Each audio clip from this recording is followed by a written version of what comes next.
उसमें आर्मी के ऑफिसर्स खासकर, यानी ये वो बेगैरत लोग हैं जो पिछले 76 साल से यानी नस्ल दर नस्ल जो है हराम का पैसा कमा रहे हैं, हराम खा रहे हैं। और हम क्या करते हैं, यानी हमारे देहातों में, हमारे शहरों में जब ये अफसर अपने सावधान घरों वालों को मिलने आते हैं तो वहां पे हम जी इमरान खान के साथ हैं, और हमारे लोग इसी, वो तो इमरान खान के साथ नहीं है, ये सच्चाई के साथ नहीं है। ये हर शख्स नीचे से लेकर ऊपर तक जो है वो करप्शन में इन्वॉल्व है, और कोई इनमें खामोश मुजाहद नहीं है। कोई मजबूरियां नहीं होती जनाब।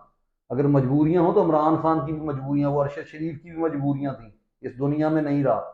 जिले शाह तो चलो बेचारा वो वैसे ही इनोसेंट शख्स था, उसको इन्होंने मार दिया। यानी इस कदर ये बेगैरत लोग हैं।